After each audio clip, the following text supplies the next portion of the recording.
दोस्तों, तो इस वीडियो में बात करेंगे सुरक्षा डायग्नोस्टिक आईपीओ के बारे में। तो आज आईपीओ का दूसरा दिन था, तो जानेंगे कि आईपीओ दूसरे दिन कितना सब्सक्राइब हुआ है। कल आईपीओ क्लोज होने वाला है, तो इसमें फाइनल डिसीजन क्या होना चाहिए, आईपीओ में अप्लाई करना चाहिए या फिर नहीं करना चाहिए। तो चलिए वीडियो को शुरू करते हैं। लेकिन इससे पहले कि मैं वीडियो को शुरू करूँ, अगर आप इस चैनल पर पहली बार विजिट कर रहे हैं या फिर आपने चैनल अब तक सब्सक्राइब नहीं किया है, तो चैनल को सब्सक्राइब कर लें और वीडियो को भी लाइक कर दें। तो सबसे पहले सुरक्षा डायग्नोस्टिक आईपीओ के डिटेल्स की बात करें, तो आईपीओ 29 नवंबर को ओपन हुआ था और ये 3 दिसंबर को यानी कि कल क्लोज होने वाला है। तो कल इसमें अप्लाई करने का आखिरी मौका है। फेस वैल्यू ₹2 पर शेयर है। बुकिंग प्राइस 441 है और आईपीओ में 34 शेयर्स का लॉट है। आईपीओ 846.25 करोड़ का है और पूरा का पूरा ये आईपीओ ऑफर फॉर सेल है। और ये मेन बोर्ड आईपीओ है, तो कंपनी बीएससी और एनएससी के ऊपर लिस्ट होने वाली है। कंपनी के बिजनेस को देखें तो कंपनी डायग्नोस्टिक चेन के बिजनेस में देखने को मिल जाती है, यानी कि पैथोलॉजी, रेडियोलॉजी, टेस्टिंग और मेडिकल कंसल्टेंसी से रिलेटेड सर्विसेज ऑफर करती है। तो इस कंपनी के 215 कस्टमर टच पॉइंट हैं, जिसमें 49 इनका डायग्नोस्टिक सेंटर है और 166 सिंपल कलेक्शन सेंटर हैं। तो ये जो कंपनी है ये वेस्ट बंगाल, बिहार, आसाम और मेघालय में काम करती है। तो कंपनी ऑनलाइन और ऑफलाइन इन दोनों तरह से मेडिकल कंसल्टेंसी सर्विसेज ऑफर करती है। तो कंपनी के बिजनेस को देखें तो बिजनेस अच्छा है और इस तरह का जो बिजनेस है ये एवरग्रीन बिजनेस है। लेकिन मार्केट में ऑलरेडी इस तरह की कई सारी कंपनियां लिस्टेड हैं, तो ये जो सेगमेंट है ये हाईली कॉम्पिटेटिव सेगमेंट हो जाता है। इस कंपनी के फाइनेंशियल को भी देखें तो कंपनी का फाइनेंशियल भी कुछ खास अट्रैक्टिव नहीं है। वैसे कंपनी के अगर एसेट को देखें तो कंपनी का एसेट बढ़ते हुए देखने को मिल रहा है, लेकिन कंपनी का रेवेन्यू आपको डिक्रीजिंग मोड में देखने को मिल रहा है। तो फाइनेंशियल 22 में कंपनी का रेवेन्यू जहां 225 करोड़ है, फाइनेंशियल 23 में घट के 193 करोड़ और अभी भी देखिए फाइनेंशियल 24 के अंदर तो 222 करोड़ का ही देखने को मिल रहा है, यानी कि अभी भी फाइनेंशियल 22 के नंबर को कंपनी बीट नहीं कर पाई है। कंपनी के प्रॉफिट को देखें तो फाइनेंशियल 22 में कंपनी ने जहां 20 से 21 करोड़ के अराउंड प्रॉफिट बनाया, फाइनेंशियल 23 में घट के 6 करोड़ हो गया है और फाइनेंशियल 24 में देखें तो यहाँ पर थोड़ा सा जंप है और कंपनी ने 23 करोड़ का प्रॉफिट जनरेट किया है। तो इसके जो प्रॉफिट हैं ये भी आपको बढ़िया देखने को नहीं मिल रहा है, इसमें भी काफ़ी ज़्यादा अप एंड डाउन्स देखने को मिल रहे हैं। वैसे कंपनी के नेटवर्थ और रिजर्व को देखें तो इसमें ग्रोथ देखने को मिल रही है और कंपनी के ऊपर ज़्यादा कर्ज नहीं है, लेकिन कंपनी का जो ओवरऑल फाइनेंशियल है ये भी अट्रैक्टिव नहीं है। इसके अलावा ये जो कंपनी है ये 99.31 के पी के ऊपर आपको आते हुए देखने को मिल रही है, यानी कि काफ़ी एक्सपेंसिव वैल्यूएशंस के ऊपर कंपनी आईपीओ लेकर आई है।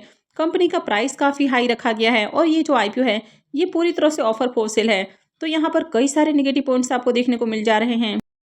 तो चलिए देख लेते हैं कि आईपीओ दूसरे दिन कितना सब्सक्राइब हुआ है। सुरक्षा डायग्नोस्टिक के अगर सब्सक्रिप्शन फिगर को देखें तो 2 दिनों में आईपीओ 25% ही सब्सक्राइब हुआ है, यानी कि आईपीओ 0.25 टाइम्स सब्सक्राइब हुआ है। अब यहाँ पर क्यूआईबीज की ओर से देखें तो बहुत ही कम एप्लीकेशंस हैं। अब तक मात्र आईपीओ में 1326 शेयर्स के लिए बिडिंग लगी है। वहीं पर अगर एचएनआईस पोर्शन को देखें तो आईपीओ 0.13 टाइम्स सब्सक्राइब हुआ है। तो एचएनआईस को आईपीओ में 28,78,400 शेयर्स ऑफर किए गए हैं और इसके अगेंस्ट में अगर बिडिंग को देखें तो 3,68,798 शेयर्स के लिए बिडिंग लगी है। इसमें बिग एचएनआईस पोर्शन 0.08 टाइम और स्मॉल एचएनआईस पोर्शन में आईपीओ 0.23 टाइम सब्सक्राइब हुआ है। तो क्यूआईबीज और एचएनआईस इन दोनों की ओर से ही देखें तो बहुत ही कम एप्लीकेशंस हैं। अब रिटेल पोर्शन को देखें तो रिटेल पोर्शन में आईपीओ 0.45 टाइम, यानी कि यहाँ पर भी आईपीओ 50% अब तक सब्सक्राइब नहीं हो पाया है। रिटेलर्स को आईपीओ में 67,16,266 शेयर्स ऑफर किए गए हैं और इसके अगेंस्ट में बिडिंग को देखें तो 30,54,254 शेयर्स के लिए बिडिंग लगी है। तो ओवरऑल आईपीओ में देखें तो डिमांड अब तक देखने को नहीं मिल रही है और 2 दिनों में इस आईपीओ में मात्र 78,736 एप्लीकेशन ही लगा है, यानी कि बहुत ही कम एप्लीकेशंस है। अब ये जो आईपीओ है ये 29 को ओपन हुआ है और ये 3 दिसंबर को यानी कि कल क्लोज होने वाला है। आईपीओ का अलॉटमेंट डेट 4 दिसंबर रहेगा। रिफंड डेट 5 दिसंबर होने वाला है। क्रेडिट डेट भी 5 दिसंबर है और आईपीओ की लिस्टिंग 6 दिसंबर को होगी। तो चलिए देख लेते हैं कि प्रीमियम किस प्राइस के ऊपर ट्रेड कर रहा है और इस आईपीओ में फाइनल डिसीजन क्या होना चाहिए, इसमें अप्लाई करना है या फिर नहीं करना है। अब इस आईपीओ के ग्रे मार्केट प्रीमियम को देखें तो अभी भी इसका ग्रे मार्केट में प्रीमियम देखने को नहीं मिल रहा है। अब कंपनी के बारे में बात करें तो कंपनी का बिजनेस तो अच्छा है, पर कंपनी के फाइनेंशियल ज़्यादा अट्रैक्टिव नहीं है। ये जो कंपनी है ये काफ़ी ज़्यादा एक्सपेंसिव वैल्यूएशंस के ऊपर आईपीओ लेकर आई है, यानी कि आईपीओ में प्राइस काफ़ी हाई रखा गया है। तो मार्केट में इसके जितने भी पीयर कंपटीटर हैं तो उनसे भी हाई वैल्यूएशंस के ऊपर कंपनी आईपीओ लेकर आई है। और ये जो आईपीओ है ये पूरा का पूरा आईपीओ ऑफर फॉर सेल है। तो यहाँ पर कई सारे नेगेटिव पॉइंट्स आपको देखने को मिल जाते हैं। आईपीओ के अगर एंकर लिस्ट की भी बात करें तो एंकर लिस्ट भी अट्रैक्टिव नहीं है।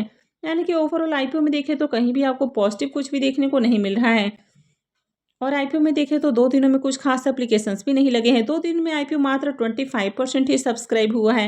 यानी कि ओवरऑल डिमांड देखने को नहीं मिल रही है। तो इस आईपीओ में अप्लाई करना बहुत ज़्यादा रिस्की हो सकता है। तो बेहतर है कि इस आईपीओ को अवॉइड किया जाए।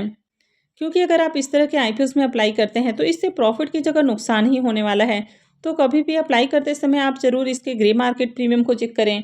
और इसके साथ ही आपको कंपनी को भी देखना चाहिए कि कंपनी कैसी है। अगर कंपनी का बिजनेस अच्छा रहता है, मार्केट में डिमांड रहती है, तभी आपको आईपीओ में अप्लाई करना चाहिए। तो इसमें डिमांड देखने को नहीं मिल रही है। वैसे मार्केट से रिलेटेड किसी भी तरह का जो डिसीजन है वो पूरा का पूरा आपका अपना डिसीजन होना चाहिए। अब आप कमेंट करके ज़रूर बताएं कि आप इसमें अप्लाई करने वाले हैं या फिर नहीं करने वाले हैं। तो आई होप कि आपको वीडियो अच्छी लगी होगी। तो अगर आपने इस वीडियो को अब तक लाइक नहीं किया है तो वीडियो को लाइक कर दें, चैनल को भी सब्सक्राइब करके रखें। और वीडियो को अंत तक देखने के लिए आप सबको बहुत बहुत धन्यवाद।